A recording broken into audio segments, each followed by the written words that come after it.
El editorial de Radio Pichincha en la voz de Wilson Robalino.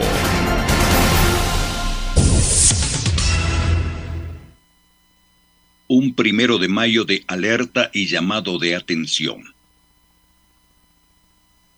Alejado de la realidad, ausente de la dinámica social, el gobierno miró de lejos las marchas por la conmemoración del Día de los Trabajadores. Y no era para menos.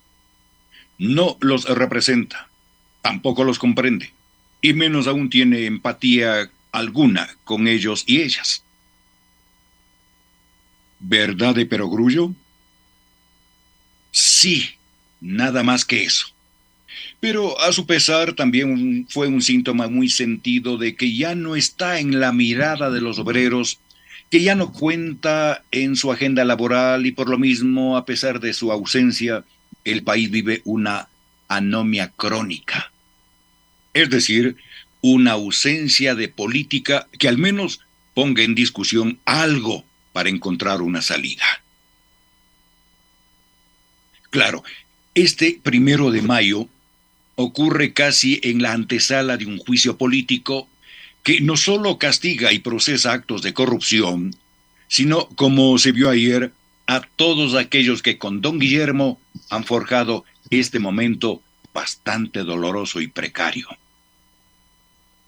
Las imágenes de los asambleístas traidores a la voluntad popular que los puso en esas curules y vendidos al régimen, además de otros procaces que deben tener menos sangre en la cara que un piojo, son la evidencia de ese momento crítico.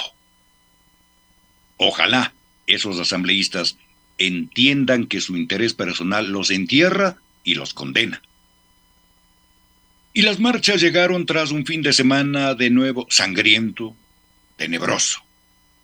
Justo en el fin de semana inmediato posterior del nombramiento de los exgenerales, de esos dos personajes que avivan solo a sí mismo teorías y estrategias de guerra, como si se tratara de un juego de soldaditos en un tablero. Más de una veintena de personas asesinadas violentamente en la última semana de abril, no solo que sorprende y alarma, sino que explica por qué ningún cambio dará resultado si no se tiene la predisposición y la capacidad de actuar para defender a la ciudadanía, y no solo a una imagen presidencial que trata de lavarse para llegar al juicio político con más bríos y más soberbia. ¿Tendremos que seguir contando muertos? ¿Qué le dice el gobierno a las familias de tanto asesinado?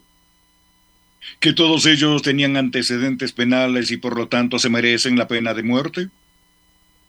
¿Dónde queda el principio fundamental de un Estado que es preservar la vida de los ciudadanos, incluidos aquellos que por cualquier circunstancia, a veces por necesidad, han caído en las redes de la delincuencia? Y finalmente, ¿qué les puede decir don Guillermo a los trabajadores y trabajadoras? ¿Acaso no nos olvidamos aquella vez que salió con los dirigentes del MPD, del llamado Frente Popular, a celebrar el 1 de mayo, gritando incluso «¡Hasta la victoria siempre»? Tuvo la osadía de unirse a quienes ahora se dicen su oposición radical y hacer el sainete de declararse por poco comunista y bolchevique. Claro, él los usó, pero ellos, sin vergüenza alguna, lo tuvieron de su lado para la foto. Y quién sabe para qué otros favores más.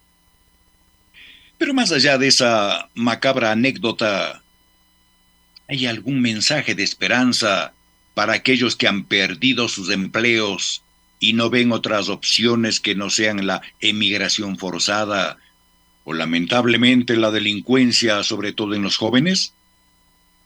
No hubo nada, más que un tuit escueto y hasta soso, donde repite como si usara inteligencia artificial la misma frase cansona.